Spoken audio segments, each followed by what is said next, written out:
pledge allegiance to the flag of the United States of America and to the republic for which it stands, one nation, under God, indivisible, with liberty and justice for all. Thank you.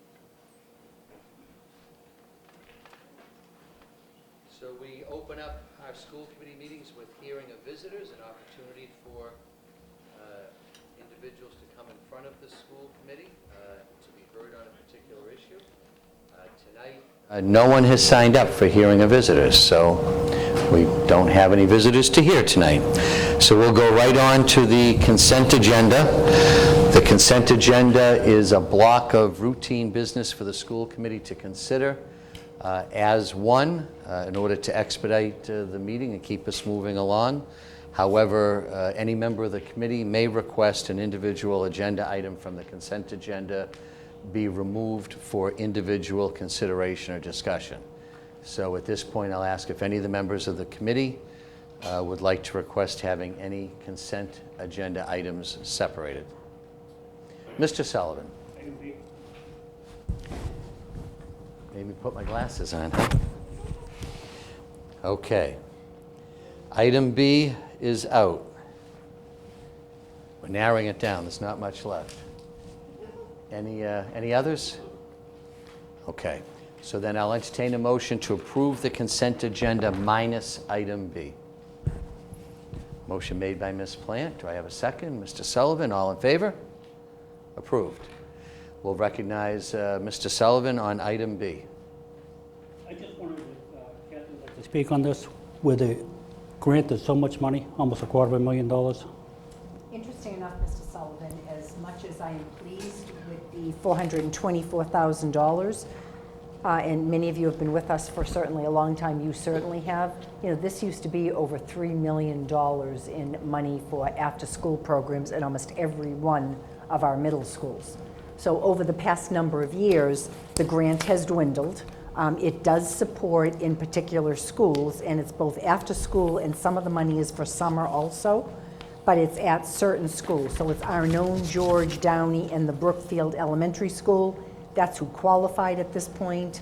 Some of it has to do with academic achievements. Some of it is income levels. So there are a number of factors that they use. But this is a 21st Century Learning Centers grant. One of the first ones we got was in 1998 in the district. So we have had it for over 20 years. But as I said, it continues to go up or down. So we are pleased to have that for those schools. I wish it was more. Is that definite now, or is it just? Oh, it is, yes. Oh, okay. Yep, it's been awarded. I'd make a motion to approve item B. Motion's been made, seconded, all in favor? Approved, thank you. Okay, we don't have a lengthy agenda tonight, but we do have some very critical work to accomplish this evening as we're trying to get staffed back up as best we can for the first day of school. So I'll turn the floor over to the superintendent for her report on teaching and learning. Thank you, Mayor.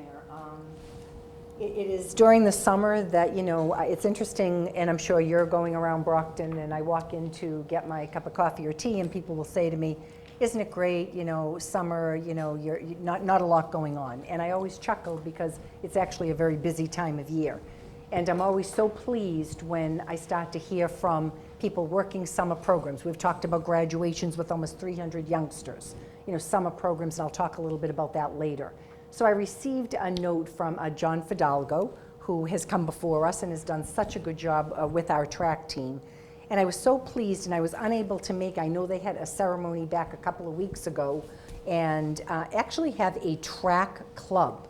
So he has sent me along a number of slides. I believe we're going to be able to put them up. I know Mr. Gormley is going to join me as we talk about this. And I am so pleased to have two, do I have both recent graduates here? I don't know if Chris is here. I don't know where Chris is. Chris, but I do have Angela Giraudier. Did I say that right, Angela? And we're very pleased. Angela is just a recent graduate. I believe Chris graduated just a year ago. Both have been actively involved with the community in not only encouraging young kids all the way up through high school to get involved in the track club. Again, it's an opportunity for kids to have an activity in the summer during the school year. So I'd like to ask Mr. Gormley to actually walk us through this, and we'll have Angela talk to us afterwards about the opportunity for people in the community. All right, thank you, Superintendent. So I'm going to speak on behalf of the club. I guess I'm the vice president. I don't know. We don't get too far involved in titles, but this program was started 2 years ago, spearheaded by Coach Fidalgo, who was the cross-country coach for the fall season, and he is the indoor track coach during the winter season, and is an unofficial coach during the spring. He's out there every day running with the kids himself. But this was his baby, and myself and Coach Matt Campbell have helped him get this going last year and supported him throughout this year, along with a number of other people. And the people that really make the program go are our coaches, who are our track athletes, mostly track athletes. We have some athletes from softball, field hockey that come and help us too. Last year we had 50 BHS athletes helping us as coaches, and this year we have 116. So the programs continue to grow quite a bit over the last 2 years. Last year we had 330 athletes, and this year we had 381. So we've grown by leaps and bounds the last 2 years, and it's quite a thing to see when you go up to the high school and go to the track and you see all these kids running around, and they're behaving themselves, and they're having a good time, and they're active, and they're listening to the coaches and having a good experience on the track and on the field doing the various events. So one of the things that we did this year was we gave the coaches, some of our more mature and senior coaches like Angela, who's sitting here, more responsibility. So our hope is that as these students become adults, that we'll grow the program through them, and eventually this program will be self-sustaining without myself or Coach Fidalgo having to be directly involved, and it'll be more of a community program, and we can just sit back and be directors. But they've done a great job this year. We're really proud of everybody that takes part in this program, and one of the things that we wanted to do was get kids excited about track, because track's been a sport that's been a secondary sport at the high school level and in the middle school level. So I teach in Boston, and you see Boston United Track Club came down and ran with us, and I teach a few of those kids, and their primary sport is track. And as you go throughout the state, you actually see kids, and that's all they do is they run. It's not football players who happen to run track or basketball players who happen to run track. So we're trying to get more kids who are really interested in track and field. So the students will get to go and compete in meets throughout the state, and the older students, the later middle school, 5th grade students, they'll go into USATF meets, and they'll compete throughout New England, and if they do really well, they get to go to a national meet. And our high school students will actually participate in this too. Chris McCaffrey, who's not here, is a runner at Stonehill. He's on the track team there, and he was one of our runners for his 4 years here. And he is heading our USATF AAU team, which is made up of our Brockton High track athletes. So we've been able to really have the students from all levels be a part of the club and really go around and represent the city well. And they've done well. A bunch of people have gone on to qualify for nationals, and it's been pretty awesome. So we really wanted to highlight our coaches, and these are our two main coaches. This is Angela Giroux-Dare, who's sitting here at the table with us. Angela just graduated from Brockton High. She went to the Davis Kennedy Arnone, and she went to the Asheville for middle school, and she went to Brockton High School, where she was an IB student, correct? And she was an excellent student at Emmanuel, got a nice scholarship from them for academic success. And I've been able to get to know Angela the last year. She's a very, very smart and talented person, and very mature for someone her age. We're very proud of her. And Chris is a Angelo Plouffe Brockton High kid. He is somebody that I actually had opportunity to coach a little bit when I was still coaching at the high school, and he is one of the best kids you meet. These two people, Angela and Chris, are what we should hold up as examples for everybody coming through the Brockton Public Schools. They worked hard, they've done everything right, and they've been able to be successful inside the classroom and on the athletic field. So that's what we did this summer. We've been doing this since May. Mayor Carpenter has been a big supporter of ours since the very beginning. He's, what's the name of your foundation? I'm sorry, I jarred a blank. Mayor's Children's. The Mayor's Children's Fund sponsors us every year and helps us buy our shirts for our athletes. And Representative Cassidy this year, his foundation helped us get shirts for our coaches. So it's been a real group effort. We've had a lot of businesses contribute. Petty's Market, I know, walked a contribution up to me during the year. We've had other businesses. Traditional fundraising, sending out letters and asking people, and people have been really generous to us. And we are a 501c3, so we are able to get lots of grants that other organizations don't get. But now I'm going to ask Angela to say a few words about her experience with the track club and what she's looking forward to doing with the track club going forward. Alrighty, so as Brett said, my name is Angela Gerodier. This is my second year being involved with the Brockton Track Club, and I have to say it's one of the best opportunities that I've gotten to lay my hand on. And it's not just about the running. I think it's more about just seeing the kids in the community and the fact that a variety between the ages of 5 to 14. You see them come 2 times a week, and you see how happy they are participating in these activities. And it's something that I definitely did not grow up into. I had to wait until the high school to actually learn how to run. And the fact that it's not only Brockton kids, it's open to multiple cities in the region, I think that's great.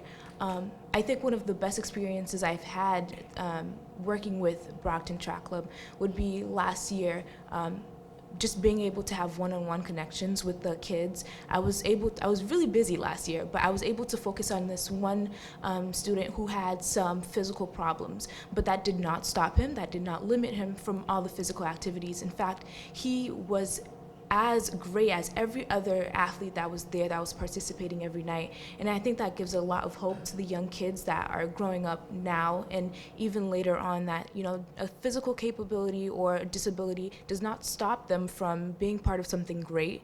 And I think that even this year we continue to grow in numbers, which is great, because now there's more opportunities for kids, young kids like that, to have a chance to be involved in something great.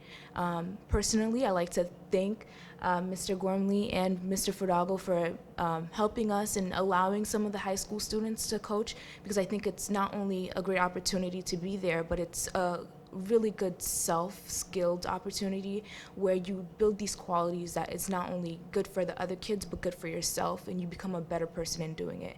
And I think it brings a smile. I know it brings a smile on my face every single time I leave and go home, and I'm like, wow, there was this much students, this much young athletes running, and they left happy, and that makes me happy.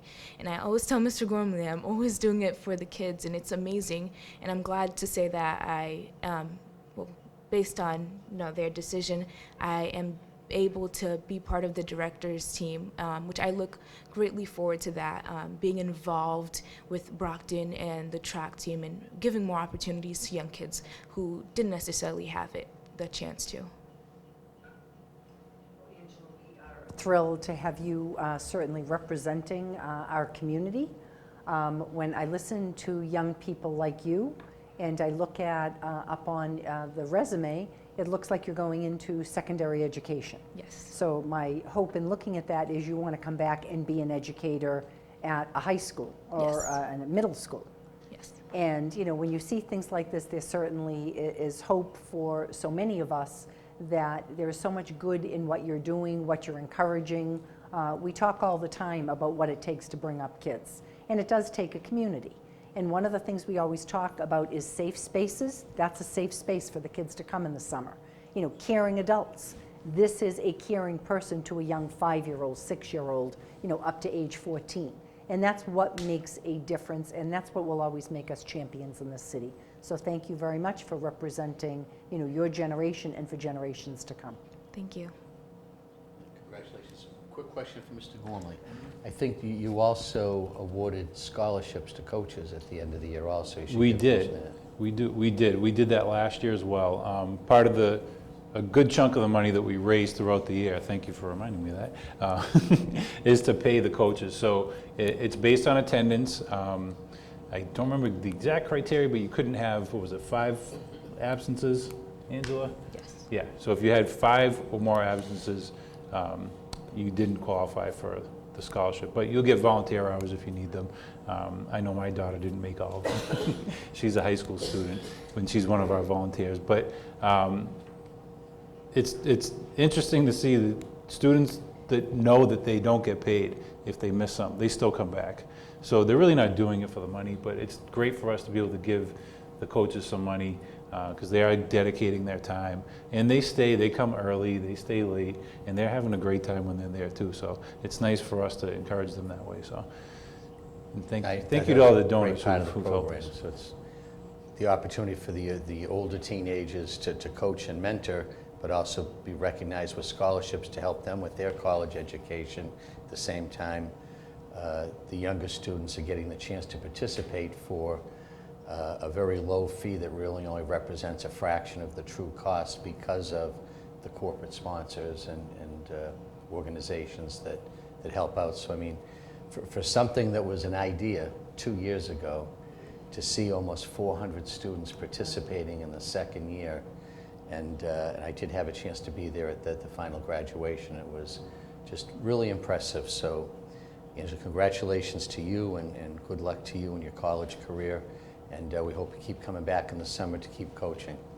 Thank you. All right? Thank you. Anyone else with a question or comment before we give up the floor? No? Great. All right. Thank you, Angela.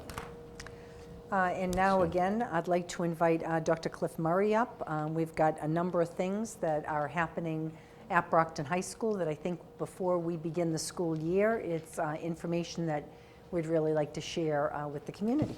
Dr. Murray. Good evening. So I have this is more of an informational type of moment for me, so thank you for having me. I guess I'll start right, I think probably one of the most important things that people are interested about is our freshman orientation. Our freshman orientation this year is Thursday, August 30th. It takes place from 9 a.m. to 11 a.m. and students will come through the front doors and report to their respective house cafeterias, and if a student for some reason doesn't remember or can't find the slip, we'll have student mentors. We have about 250 that have signed up that will be trained 3 days prior to orientation, so we'll have plenty of support between staff and students. So they shouldn't be nervous. And if they can't make it, it's not mandatory. There'll be plenty of students that, for whatever reason, are going to be away. So if they can make the 30th, that's great. If not, no one should be in a panic. They'll get their IDs and schedules at that time. Also, that next week, when school starts, that first Friday, September 7th, is the home football opener. And we've decided we're going to try to do something a little different this year. And they do this in college, so what we're doing is what's called a red and black out. And we're asking all of our fans to dress either in red or black, the colors of Brockton High. We've also partnered with the Charity Guild, who runs the food pantry and down on Main Street, 501 Main Street. And in lieu of people purchasing tickets, we're asking students and their families to come to the game, support all of our student athletes, but to bring a can of food. So we're hoping that we can raise, or collect perhaps upwards to 10,000 cans of food to kind of start off this fall season. And it's a way for our athletes and our students to give back. We've got the Boxer Buddies helping us. We've partnered with the Guild, and the freshman football team will be there. So we're hoping that everybody come out. It should be a beautiful evening. Wear black and red or some variant of that, and bring some food, to help out our friends and neighbors that are less fortunate, and it's a way for us to start giving back right away. So very excited about the prospect of filling the stadium and doing some good as well. The other thing that you will hopefully notice at the game, but is something that the incoming senior class, the class of 2019, has already approached me about and is very enthusiastic about, is an effort to get students registered to vote. And so we will be kicking off our Register to Vote campaign. This is the idea of the senior class officers, the newly elected officers last spring. So you'll see some signs about a means to electronically register to vote. And I wasn't aware that you can actually pre-register to vote, which is something that I think is kind of unique and is a great idea to get students involved. The state has already approved a civics component to the social studies curriculum, so a way for our students to get involved, and the senior class is very interested in spearheading that. And finally, we have schoolwork never stops, and we have students this summer that are participating in some internships as a result of our biotechnology and STEM programs, which you as a body have supported throughout the years. We actually have 3 students, Stevenson Tran, who is working at the Beth Israel Deaconess Medical Center, and he is working on a project with the use of statins as a preventative measure against saphenous vein graft failures. So if you figure out what that is, good for you. Very fascinating research that they're involved in, and it's very meaningful because it is being applied to some of the studies that they're doing with regards to cancer.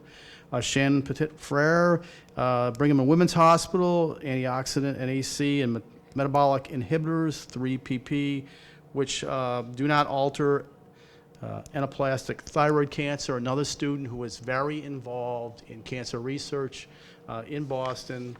And then a third student who is Ben Chica at Brigham and Women's, and he is working on a pre-surgical planning for MRIs and interoperative brain mapping for polyclots. So these youngsters are not goofing off this summer, but actually participating in some very meaningful and some very significant research here in Boston. And so, again, you've supported these programs that the students are coming from and those teachers, and I just wanted to point their successes out to you and thank you for that. That's it.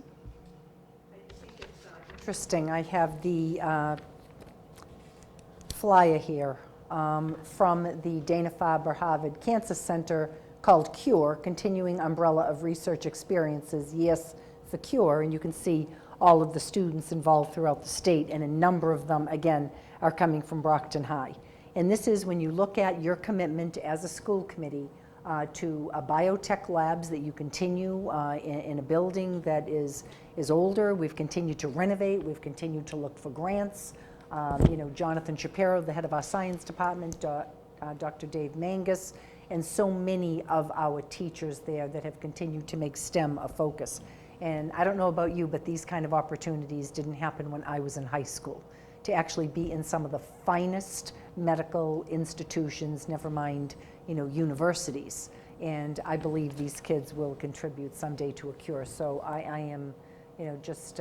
It's very impressive. Dana-Farber was just recently named the #1 cancer research institution in the United States. So they are certainly at the pinnacle of the biotechnology profession. And I'm pleased about the voter registration. So we have a new registrar of voters in Brockton who had contacted us Right, we met with a her. number of months ago. I'm so pleased, met with Dr. Murray. And when I do listen to the students, and that every year I do the student voices, and this year more than ever, looking at things that were happening to young people throughout the country, they found their voices very quickly. And the youngsters here at Brockton High School, and I should say our young adults, also want to have their voices. And what's more powerful than to vote, to be aware of what's happening politically, and to make sure that they are growing up or grow up into adults into an environment that makes sense to them. So I'm very pleased that we're doing this. As you said, they can pre-register. We'll continue to work on that. I've had people say to me, I'll be happy to volunteer if we need volunteers. So Dr. Murray and his staff will, again, implement this program, and we'll report back to you what is happening with our young people. And again, orientation, do we have numbers? Are we? Well, we have approximately 1,000 freshmen, so that's kind of standard fare. Right. It We always have, increases the last 2 weeks. Tried to increase the number of students involved in the mentoring program. We've done some things last spring with the ADL, and hopefully that will come to fruition as they show up for the 3-day mentor training, which again is a tribute to the students. They come really at the end of the summer when perhaps they're thinking about those last couple of days of the beach or what have you, and they spend about 5 hours going through some significant training that is designed to help them, ease that transition for ninth graders. We've made an emphasis this year in recruiting bilingual students as well. We've got some kind of nuances that we're hoping that will make that a little more comfortable for them, that experience. And overall, with more students involved, it's just going to permeate what goes on once school starts on the 5th. So this is an exciting time. It's starting to get busy. So I'm glad you brought that up, Dr. Murray. So for everybody out there, for parents, teachers come back for convocation on September 4th, and all students, and that's students grades 1 through 12. The doors open up on September 5th, 2018. That is a Wednesday. I know the bus list will be presented in the local newspaper, on our website, so that information will be out there very soon. Calendars will be going home to everybody that first week of school. So thank you very much. Next, I'd like to invite Aldo Petronio to join me. When I last left you, I believe it was the end of July. We were being very conservative as the legislature had not finished their budget. They didn't finish up until the 31st, and I don't know, Mayor, I think I heard it went well up to midnight. Yeah, actually, a little bit after. They worked very hard. I know our legislative delegation worked very hard. We paid very close attention to the formula under Chapter 70 and the Foundation Budget Review Commission recommendations. I am disappointed, but I am hopeful. I am very hopeful that a lot of work has been done that will not be wasted. I think voices were loud and clear. I think Brockton had one of those voices, to make sure that the legislature understands we're not going anywhere. So we are going to be here. I think the advocacy has made a difference, for our students and our families, and we will continue to do that advocacy.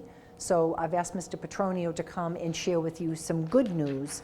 And as you remember, I hate to go back to last year, but it was very difficult trying to count on what we call pothole funds or different amounts of grants, and many of those things never came through.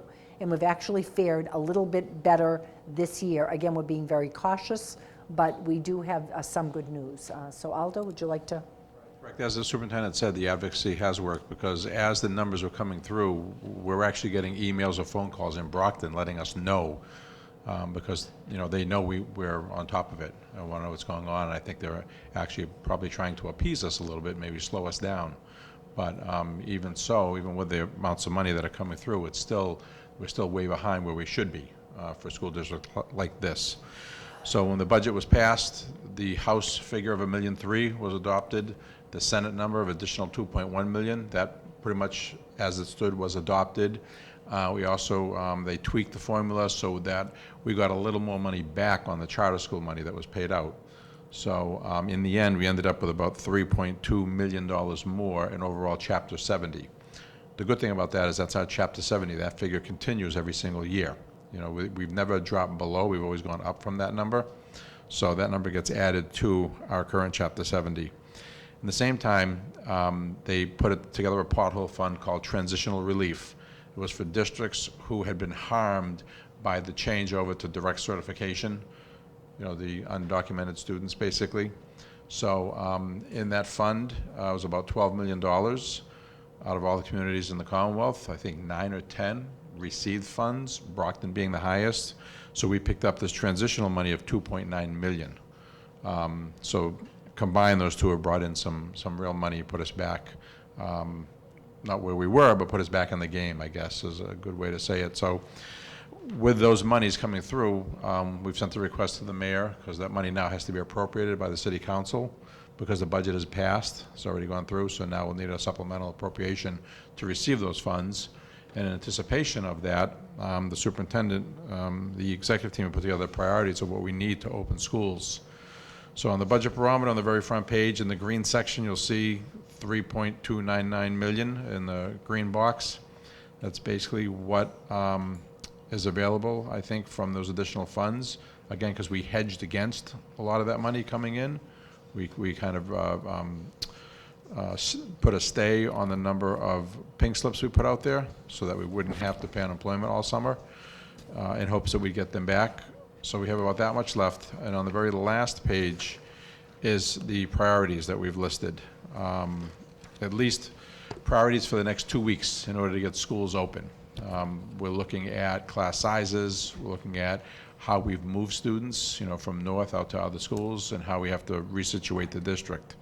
So in there, what you'll see first is, because I used the figure of 42,000 for every person that was laid off, anybody we called back prior to school ending, there was no unemployment costs. And then in July, we called back 14 positions the committee approved. So they were paid unemployment for about 5 weeks at that point. So I put a factor in for those 14 positions, the 5 weeks.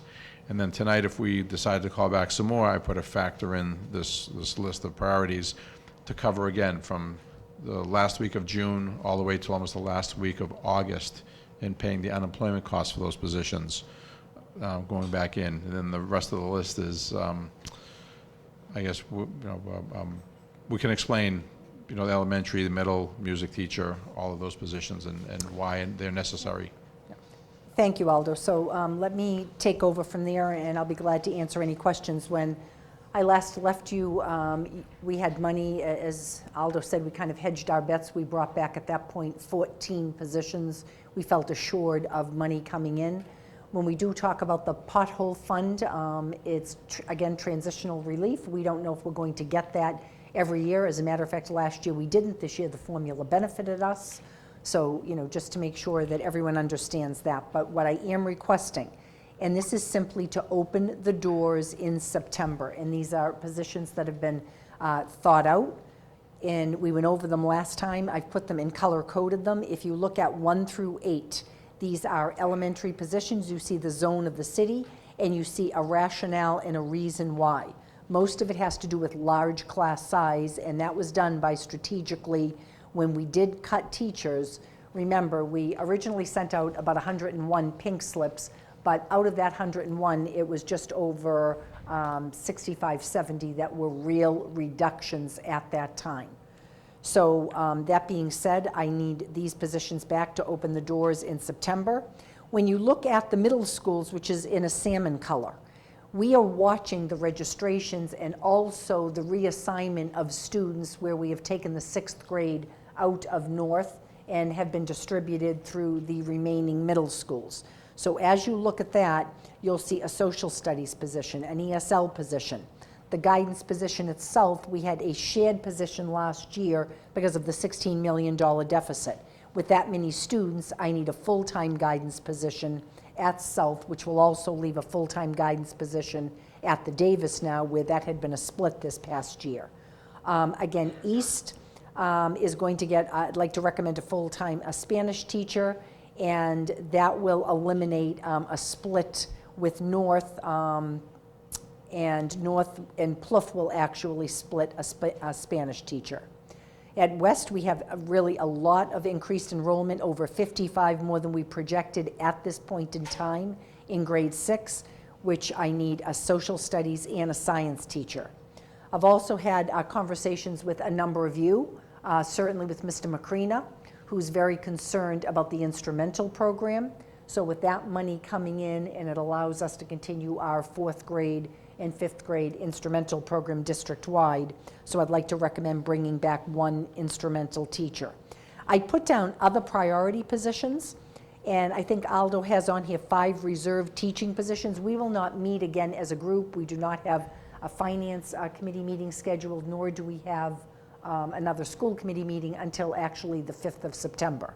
So again, it doesn't mean we have to spend that money, but I would like to put in reserve the possibility of 5 additional teaching positions. Those would be classroom positions. If in fact enrollment was large, or we needed to bring back, and again, this is not for, at this point, necessarily counselor, it would be for teaching positions to open the door. The other thing that you had asked me at the last meeting, you do see on here substitute teachers. Remember, we took money out of that substitute teacher budget that has to be put back in order to run our district. We also have 10 permanent subs up at Brockton High School that has worked very well for that large environment with close to 250 teachers. You know, having a lot of teachers out, if you have permanent subs in the building, they can support the building in a number of ways. We actually did that a couple of years ago, if you recall. I'd like to continue that. That comes out of that substitute budget. The other thing that you talked about and the principals have talked about are paras and MTAs. I've put a certain, a certain amount of money aside at this point. I may need more in the end, but to at least start school, I'd like to look at, and you see paras, MTAs, because I will let the principals choose what they need. One of the things you'll see, I wrote there compliance. What we did last year, because we were so short-staffed, if you happen to have special education classrooms in your school that had substantially separate class, an inclusion class that had an additional para or MTA in the class, many times they were pulled if we ran short of support we needed in the building. And that really, again, was something that was a concern for compliance of people that need to be in our special needs classes. So hopefully that also will support the principals in having additional staff on board. I'd like to wait on other items. I will tell you we're looking to do a curriculum audit this year. I know there's professional development. I know there are curriculum materials we're looking at. I know there was concern brought forward about intramurals, about sports, about programs for kids. But I would like to wait till we open the doors on September 5th, and there is probably about another $1 million put aside. We're in negotiations. I mean, there are a number of things going on that we'd like to actually be able to have time to discuss and set as priority items once we're able to open the door. So that is my request. Open up the floor. I've got a few questions, but I'll defer to the other members first. Ms. Asak. Just a quick question. Can we get some numbers as far as the middle school for Ashfield, the Plouffe, the East, just to see the overflow with the renovations that are going on for the north? Okay. I'd like to look at those numbers. Okay, I have numbers as of now. I Okay. can pass them out to you. The one thing I was concerned about is we continue to register. So these are numbers as it stands today. So we have, do we have copies, Warren? Why don't I pass those out? So you'll at least get a chance to see where we stand today.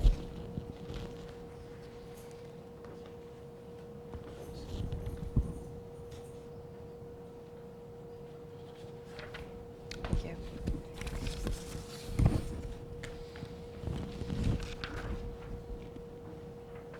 Thank you.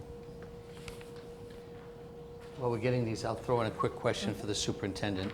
Superintendent, prior to these recalls that you're proposing tonight, how many unfilled teaching positions how many RIFT teaching positions still remain? Not necessarily bodies, but Yep. positions. Okay, so we had 46 when I was given back the 14.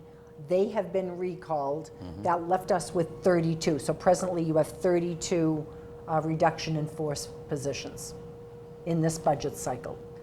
And so if And we still have a number, Mayor, you asked that, of do not fills, and they're still out there. So I want to say there were 13 do not fills. Okay. So I don't know if you want to add that to the 32. You do have about 13. So coming in right now then, 32 remaining RIFT teaching positions, and you're proposing to bring 20 of them back tonight? I was proposing to bring back 15 15 and let with me the have 15 plus 5 on 5. reserve if in fact, and I would let you know if before school opened, that we had to bring a teacher on board, where, as I said, this is when it gets very busy. You're seeing it, if you go by on Wednesday night, tomorrow night, you'll see people out the door at the Parent Information Center. So the last 2 weeks before school begins is when we see large numbers. Okay. Joyce, you still have the floor. I was just trying to fill in the time while you were looking at Just that. looking at the numbers, I just wanted to just see what the overflow was in, how they were dispersed to the other schools at the middle school level. Okay. Because we definitely want to keep an eye on classroom sizes as we have been all along. But I'm just absorbing this. So it looks like 5 of those 6 middle school teaching recalls are specifically to address class size, if I'm reading that correctly. Yes. Yep, the guidance was, again, increased enrollment in Yeah. the school. ESL was a compliance mandate, social studies enrollment. The Spanish, as I said, it had been a split between, I believe, East and North. The numbers are so high at East, I need a full-time Spanish to be able to meet the needs there, and that would leave North and Plouffe to split, have a Spanish teacher split. So it's adding an additional Spanish teacher. And the West numbers really surprised us. You know, you were talking an additional 55 students already beyond what we projected in the 6th grade alone. So that is going to be an additional cluster of science and social studies. Some of it is, a good amount of it is.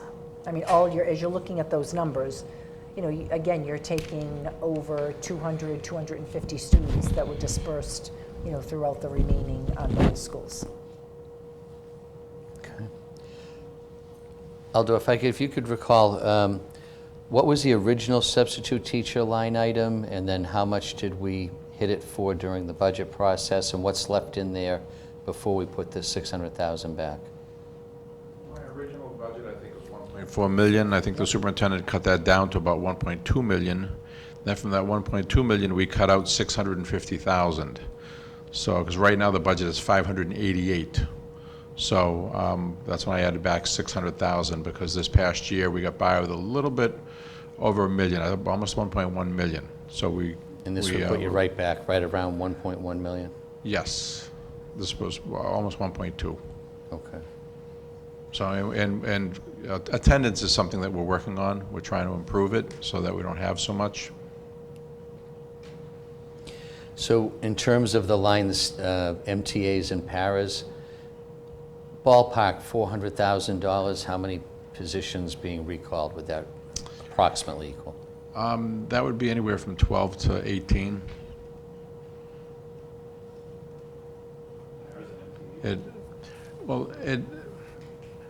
Neither salary is that high, but it depends on a lot of times the benefits are more than the salary. So as you're hiring paras back, let's say a para runs you about $18,000. If they then need a family plan for insurance, it's another $20,000. So if you're hiring them back and they don't take health insurance, you can actually hire another para. So that's why you never know who you're going to hire, and you don't ask that question. So it's as we start filling the positions, how much money there is, how far it goes. And MTAs are a little bit more. They're probably about 22, 23,000. So system-wide, that only brings back about 15 or 20 ballpark numbers? Ballpark, yes. Yeah. And again, the money that you put aside for teachers, we don't use that. I just want to be able to open doors get with it. teachers I and get it. classrooms, Yeah. but we'll use that. That'll be the discussion we'll continue to have. And as I said, you still have money in there. Yeah. The principals are back Monday, finally, so we'll be able to have these discussions with them. So going back to your big numbers, Aldo, in essence, between the additional Chapter 70 and the pothole funds, we realized about $6 million. Yes.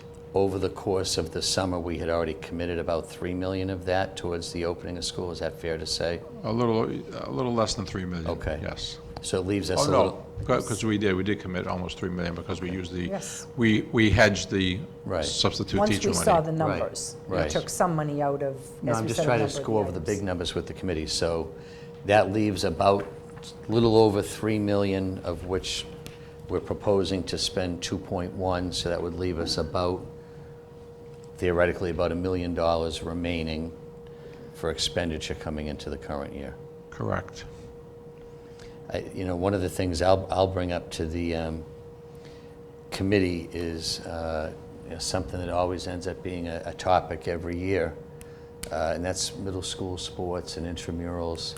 I think the middle schools really took a beating in this budget process, and I don't think there's a more critical grade level for us to make sure we have after-school programming whether it's sports or other after-school programming. So I think, and I asked the superintendent for some numbers in the interim, I think to put intramurals back at all 3 levels and to reinstate middle school sports as we used to know them, it's about 250,000 using a round number. Is that in the ballpark, Aldo? 250, 260, yes. Okay. So I would really like the committee to consider that, because I think the after-school programming for middle schools is critical.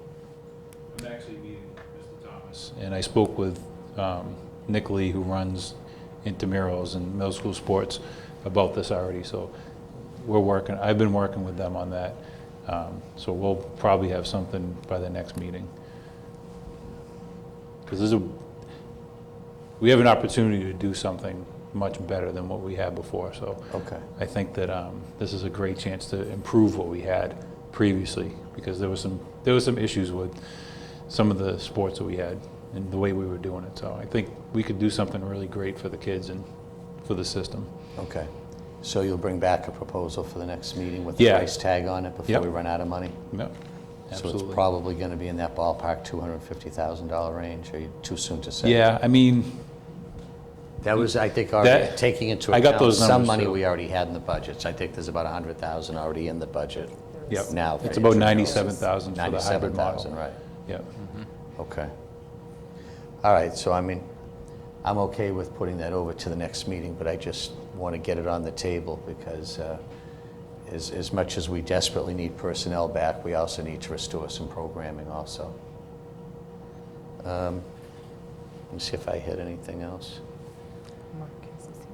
Oh, I'm sorry, Mark, go ahead. I'm glad to see that we've got, wow, that was loud, some money on here for paras, and I agree with the middle school sports, because the middle school level's taken a big hit. But also, with the remaining funds there, I would like us to consider actually bringing some more MTAs and paras back. I've been hearing that all year, even at the staffing levels we had last year. With these classroom sizes, we need more. So they needed more paras last year. So I'd like us to consider putting some money in with the remaining $1 million for that again, on top of this $400,000. Would the school committee like to consider doing a finance meeting before the first day of school, last week of August? Would you be willing to do that? Absolutely. Just to maybe get a chance to meet with you one more time Yep, prior that's to. So maybe that last Tuesday, the 28th, if people want to check their calendar.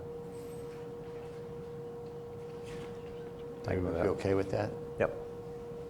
Because I think that if the finance committee offered some guidance that night, we sit as a committee of the whole, I think the superintendent could implement steps pending final approval on the night of the first day of school.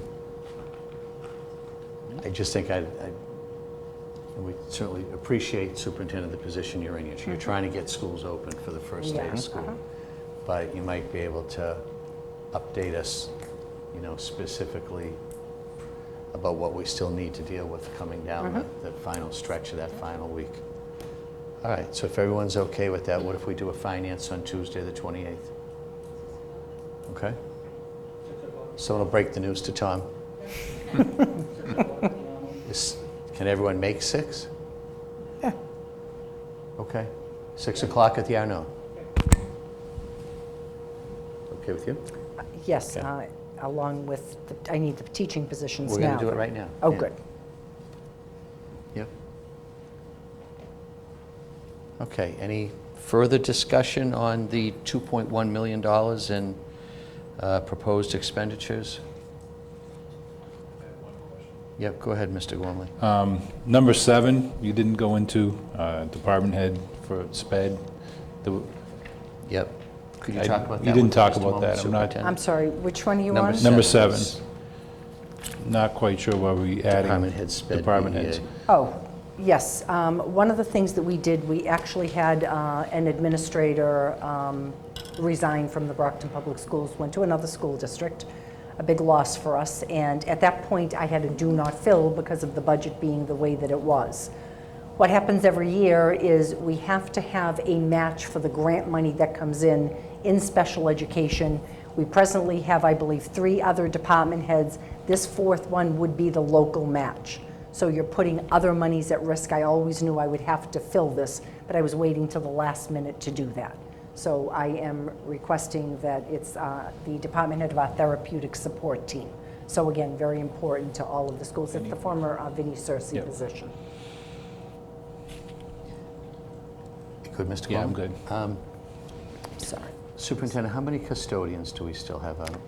I know that Mr. Thomas, Deputy Superintendent Thomas, is looking to bring back 4, but we were looking at overtime money, some money that was being spent in the overtime budget. Yes, Mike Thomas and Ken Thompson are working through the overall plan of coverage and looking at how they can basically, if they had 4 more custodians, whether they put them permanent or floaters, how they can basically take the money from unemployment and cover that cost. Between unemployment, from It's overtime? overtime. From But overtime. would be, actually, I guess would theoretically be from both, right? Yes, it would be from both. Yeah.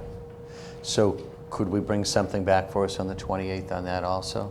Yes. Actually, I think Mr. Thomas would like to try and move quickly on bringing 4 back so that we can Okay. stop paying unemployment. Okay. Since it's not going to require any new money. So you're telling us you think the 4 can be brought back without taking a hit on this? Yes. Okay. Well, if that's the case, I don't see why we would wait then. We'll just put it on right now. I just, and Superintendent, I think we've supported you all the way on trying to get I teachers back in appreciate the it. Thank you. classrooms, but I do think it takes other people to run the school system too. And, we got to serve lunch, got to have clean classrooms, need administrative assistants and people like that. So as we're getting towards the bottom of the well here, I'd feel better if we make sure we're looking at all those positions also. So if the committee, unless anyone has any objection, what if we add on a number 10 here that says recall 4 custodians, and we'll just put a net cost of 0, assuming that between unemployment savings and overtime savings, we can make the numbers work. Am I describing that fairly, Aldo? Yes, correct. It's the best deal we're going to get all night. But I agree, if there's no big cost to it, if the cost is minimal, why not have those people in the schools a week before school opens, getting the schools ready for us? Okay. Any further discussion on the superintendent's priority callbacks, Ms. Plant? Sorry, I just have one question. Can have all you want. Thank you. The pre-K classes, I know it's not directly related to the FY19 priorities, but I see it here listed on our roster of attendance. We have 54 pre-K so far, Correct. and so due to that number, is it currently only being housed at the Raymond? At the Arnone. At the Arnone? 2 okay. classes at the Arnone. They're kind of in little PK. You see them up there? Okay. Kind of. It's very hard to read this. Yeah, I see it, I'm just reading it wrong. I'm only seeing it under Our other place of Raymond. expansion would be Yeah. the Downey. So we think when people start to, again, remember, once we get school up and going, people will begin to focus on kindergarten still. The numbers become larger there, and we're working with a number of organizations. And our goal was hopefully to get up to about 100. So we are prepared that if need be, we would be up to 100. And that could be, if those numbers are large, then we would need to commit additional. And again, remember, it's half day. And how many teachers do we have in this program, I'm sorry? Presently, Pre-K? we have, I believe, 2 preschool teachers hired. Okay. And do you feel that everybody who's going to register for this year is registered? Do you foresee having to make any changes in that? That's a possibility. I really can't anticipate yet because it is so new to us. You know, just to remind everybody, this year is the first year. We've pulled our kindergarten start age back from being 5 by November 1st. So we have 2 months of the so-called burr babies for November, December that we were concentrating on for our first time doing a preschool program.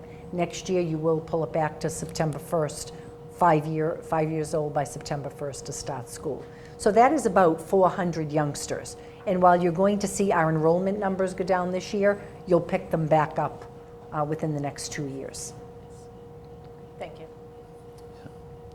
No, I think we all support that. So Aldo, if I'm just doing these numbers quick in my head, if we were close to 3.3 and we're spending 2.1 is about 1.2, is that a fair number to say that Yes. is still in the pot prior Yes. to the next meeting?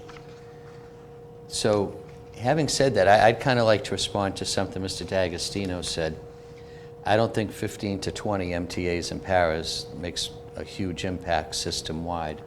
So, Superintendent, if you don't have any objection, I'd like to propose to the committee that we increase line number 9 by 200,000 and make it 600,000 instead of 400,000. That would still leave us $1 million remaining for the finance meeting on the 28th. But I think with the same approach as the teachers, I think if the more bodies we can know that we definitely have back in the classrooms, then there'll be less for us to deal with come September. But I'll open up the floor to discussion on that. Okay, Ms. Plant? It would just be if you would want us to do that this evening, or, I mean, is the 28th too close to that? Would you want to gather some information about where you're going to need them, where they will be going? Well, I was going to have discussions with the principals when they returned. And to be perfectly honest with you, I mean, I said it to you at the last meeting.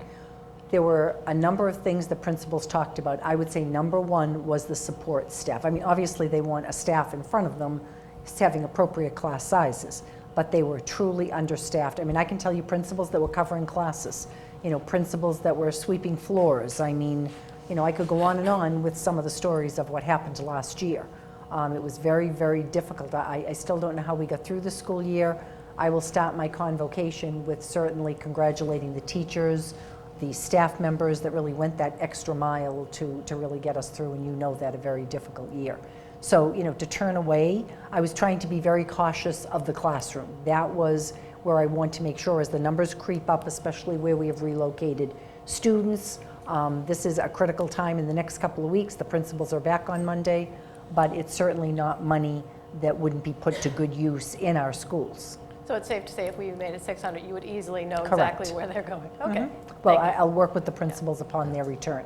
Dr. Moran and her staff will start to take a look at where the cuts are, and we'll try to support the buildings with that additional person, not necessarily a SPED person, but this would be a person in the building for coverage, for additional support.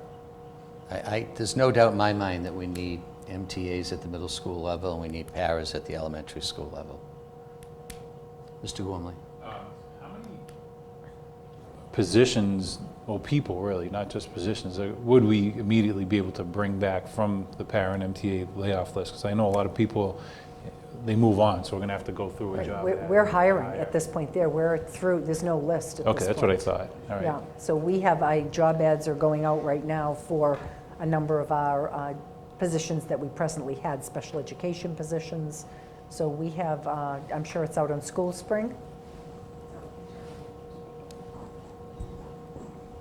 So if there are people out there, we had even talked at one point about today during our executive team meeting about possibly in early September having a job fair if need be.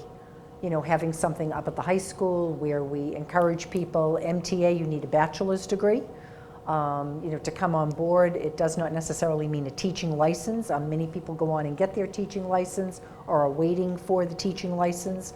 Paraprofessionals, we welcome you to come on board. A high school diploma, you need to pass a para-pro test, but we'll work with you on all of those things.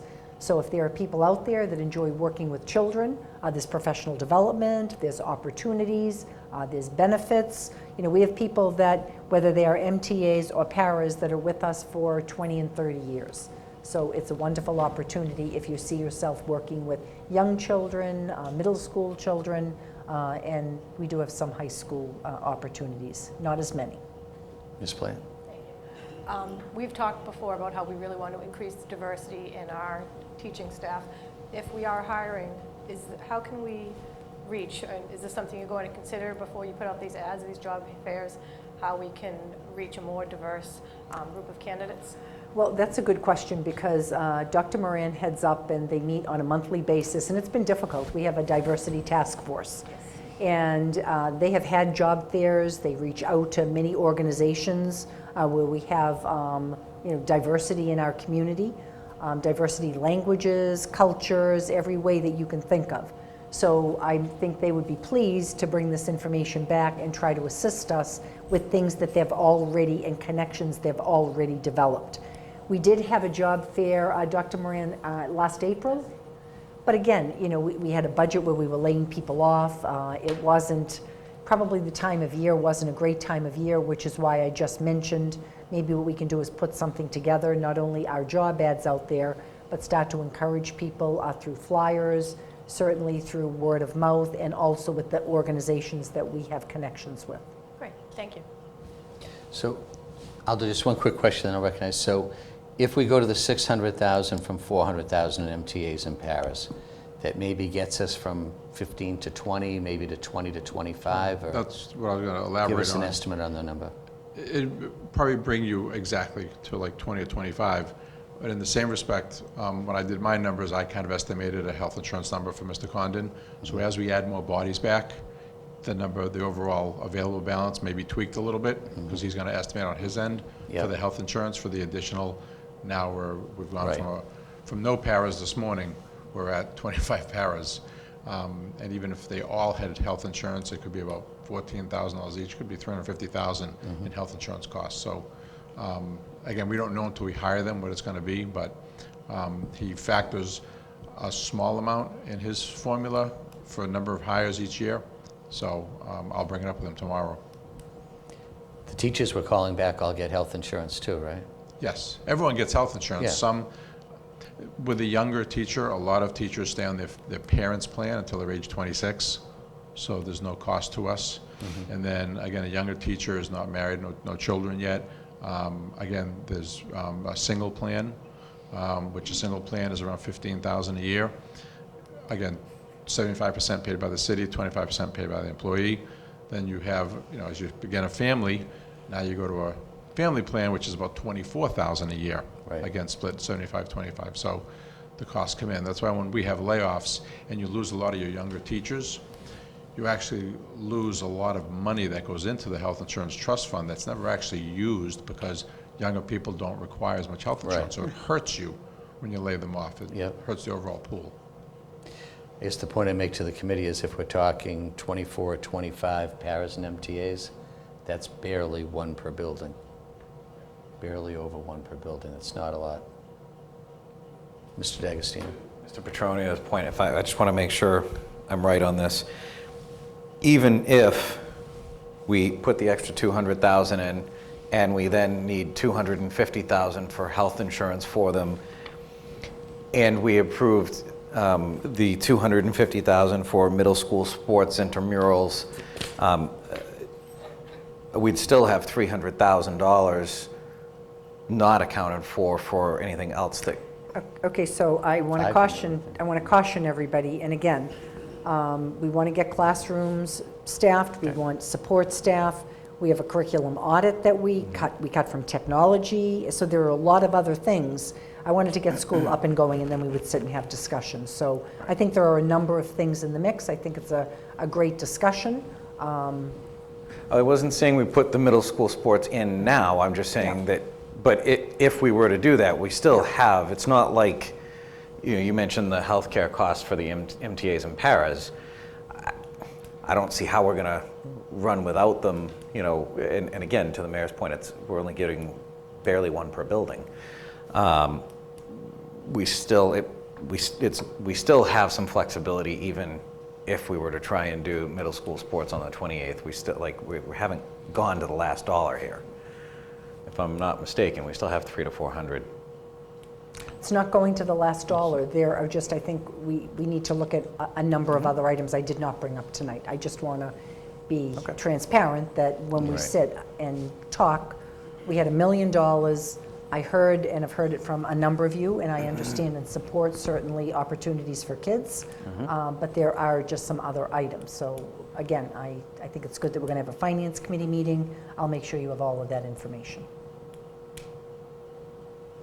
Well, if you're going to bring additional requests forward that aren't in front of us now, then can we put the 5 extra teaching positions on hold so we have those to look at that money with those requests on the 28th? Yes, you can. I just, again, didn't know what I would need before I started school, so we'd be doing it very quickly on the 28th. And again, that's fine. If we need a position I'm just trying to think before- how to hedge Yep, a little money. that's fine. What if we did 2 instead of 5, so you know you can at least have a couple more Thank to you. grab? Yep, Is that all would be right? helpful, yes. I'll open up the floor for that discussion with the committee. What if we did 2 reserve additional positions instead of 5 right now, just to leave a little bit more money on the table till we have a chance to review the other requests that the superintendent's going to bring forward at the next meeting? Don't we already budget that? We spent it all when we were recalling teachers. Yeah.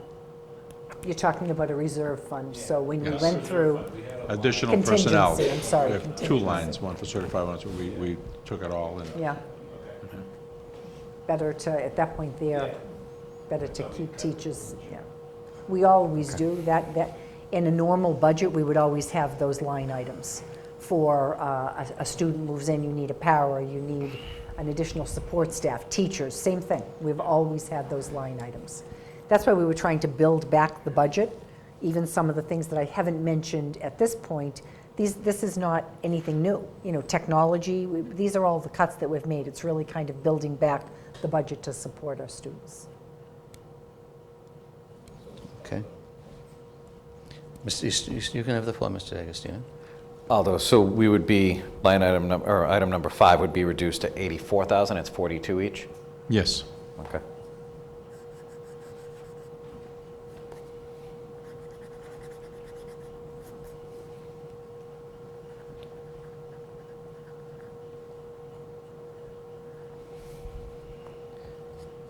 Aldo, you're supposed to be doing the math for us. So, So in other words, what So does that leave in the? 116. in the budget? 116 is the savings there. 6 back in. 190, no. So it another 116 or 120, another 126? 120. So it looks like we saved 126 on that Yeah. line item, but we're spending 200 on the other. So the difference is 74,000. So 2,178,050. We'll give Aldo a little room to tweak it afterwards. 2,178,050. Like that? Okay. It's good. Accounting major. Very good. All right, any other suggestions, or are we at something? I think we have a little bit of flexibility if we're going to meet again on the 28th, so my goal here was just to try to leave us a little flexibility. So, anything? All right, so I think what we have in front of us now is the superintendent's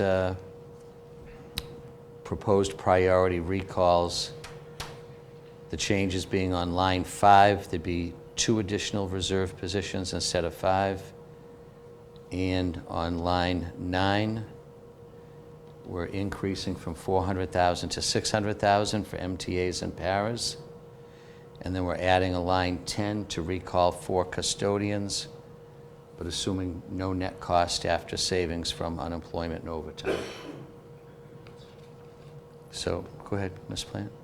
I'd like to make a motion to accept the priorities as listed on the FY19 priority list with the change made to line 5, change being 2 reserve teaching positions for the amount of $82,000, and a change to line 9 to the amount of $600,000, and also in addition to line 10, bringing back 4 custodians.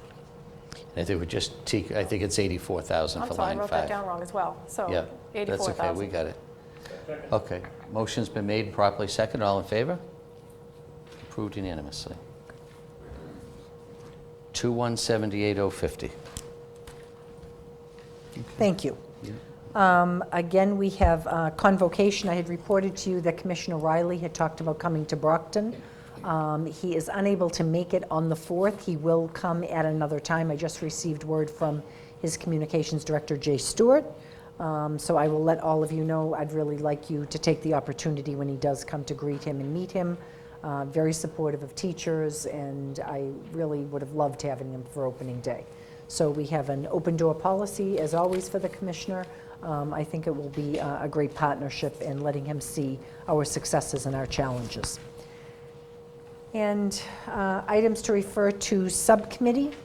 I would like, sometime in either early September, we had talked about the superintendent contract, which is really the evaluation, but I wanted to review with you the strategic plan as we start the school year. I think unbeknownst to so many of us, because we've had so many meetings, we used to have a retreat in late August. I think we have so many things going on right now. I'd like to propose that we come up with a date. We had already talked about the superintendent contract date evaluation, but I'd like to do that sometime in September. So I'll have Wanda reach out to you once we get school up and going, and we'll be able to get back into kind of some regular meetings. And let's see what else.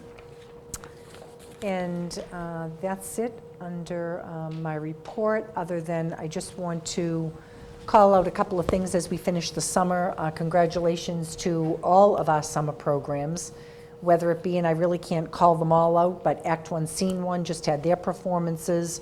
I was not available. I heard that was absolutely wonderful. Get Ready finished up. Community School Basketball had Dana Barros here visiting the young athletes. Get Ready, Mini Day Fun Camp. Power Scholars at the Baker School had a large graduation ceremony. Our extended day program continues to go on at the Arnone School with over 400 youngsters. Our Brockton After Dark, Mayor's program, goes until August 30th, and these are for youngsters all the way up from, what, 13 to 20? Yeah. So Saw that's- them out there on the soccer field driving in Yep, tonight. right, taking place, I was going to say Monday through Thursday night. So there are lots of activities. I was looking at our book, and again, this just isn't the Brockton Public Schools, but, you know, so many things going on, you know, in our city for young people. And this weekend is, again, Summerfest 2018. So that will take place up here at Brockton High School on Saturday the 18th from 10 to 3. You've got crafts, games, activities, food, music, etc. Hopefully, it looks like, I think the extended forecast looks good. Come out, that is a great time for a family, and I know we'll be getting a note out to everybody, and that's a collaboration with the City of Brockton, the schools, Brockton Youth Foundation, the Boys and Girls Club, BAMSI, Old Colony YMCA, and the Plymouth County District Attorney's Office. So a lot of great things happening for Are our we kids. doing the art show awards together again this year? Well, actually, what they did, and I think we suggested this last year, so we have a juried art show. And come and see it. It's wonderful. Kids from kindergarten all the way through our high school youngsters. But the awards are going to be given in September at a school committee meeting. Okay. So that way, many times there aren't really, again, it's the summertime and people are busy. So I think it's September 25th, is that the date? So we already have that scheduled, where the awards ceremony itself will be here at a school committee meeting. And that's my report for this evening. So I just have two quick things, and I'll open up the floor to new business. Under items to refer to subcommittee, I know we won't get to this until sometime after the start of school, but there's a program that I'll give you the information on. The Drug Enforcement Administration has joined forces with Discovery Education to create a comprehensive, no-cost, science-based program for young people ages 8 to 18 to combat opioid misuse. It's available at no cost to school districts. It includes digital classroom lessons at elementary, middle, and high school, along with a lot of other things. I know that we need to give the administration some time to take a look at it and us to have a chance to discuss it further, but I would like to ask the administration if they would take a look at it and be prepared to sit down with us at an upcoming curriculum subcommittee. And we'll put this in your packet for this week. If you could do that, that'd be great. So there's a link to a website. You can go on and see what it's all about. But it has a lot of resources, and it's already being used by about, I believe, 2 million students across the country. So I would like to see us consider adopting it. Okay, so that's on. So we'll look for a curriculum subcommittee meeting.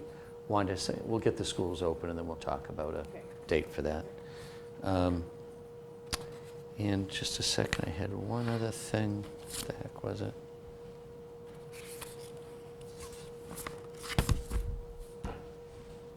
That's what I get for talking. Does anyone else have any new business while I try to remember what my other item was? Ms. Plant? Yes, I was just made aware that our Project Grads program received the grant that they applied for, the DTA grant. The amount is for $130,000 Wow. for FY19, but we received the grant for 8 years. So I just wanted to share that. I'm not sure what Congratulations. that will mean and how it will be utilized, so perhaps we can get a little bit of an update on changes going on with the program. And Yes, we were just informed, thank goodness for Karen Watts, who had stepped in with Mary Reed to make sure all the Ts were crossed, Is dotted. It is based on certain measures that our teen moms or our teen families are able to achieve. So we right now, again, are working with the Y, with our community school office. We presently have our job ad out. I believe it closed sometime this week, so we will be interviewing for the position that we talked about in the community school office. It was the position that was vacated by Patty Dupuy, who retired. We made some additional changes so that some of the project grads or all of the project grad responsibilities are falling in that office for this year. You know, hopefully it's a new dawn for this program. They're reaching out to the young moms, you know, meeting members of the Y, looking at the two programs. We're looking to update, again, as we start to look at a smaller number of babies, and I'm talking about our teen moms' babies, not having staff members' children there. We are looking to, this year in September, file to increase, as we talked about last spring, the numbers for our nursing program. So we'll continue to pursue that and look at space there. So I don't have numbers for you yet, other than I know we've had a couple of meetings with the teen moms and we continue to engage them in conversation, and we will, I know they're going to be meeting with the paras in the next week. So it is a transition, and I'll keep you updated as we go along. thank you. Thought of my other item. So Lieutenant Mills is here. Lieutenant, we've got, is it 5 new school police cadets going off to the academy next month? 4, 5? One's a recycle that Right. injured, and one's already academy trained that's gonna start. Okay. 5 rented in the academy, one's already academy. Okay. So mid-September, I think they're going? So my question was to the superintendent, to the lieutenant. I think they go off to the academy second or third week of September. September 10th. So could we invite them into the first school committee meeting in September? Just have give the school committee an opportunity to meet the folks that are going to be joining the school police force later in the school year? That'll be the 5th. Yes, Wednesday the 5th. That's, if the committee's okay with that, that's typically a not real long meeting. And not a lot, but I think the committee might enjoy the opportunity to meet all these folks that we're going to be bringing on board as school police officers. Good news. Okay. Joyce? I have a couple of items. First of all, traffic and safety. Now that we're starting the new school year for 2018-2019, can we schedule a traffic and safety subcommittee? We haven't met yet this year. So I know I'm a new member on that subcommittee. I think it's, what's the correct name of that committee? Safety and Safety and Transportation. Safety and Safety and Transportation. transportation, okay. Just for the minutes. Safety and Transportation. So if we could do that, that would be great. I know I'm a new member. I'm not sure if we have any other new members. I don't have the Everyone. list. We'll have Yeah, to take that's- a look at yeah. school committee members that are on the committee. That's a real Is important it one. 2 or 3? Absolutely.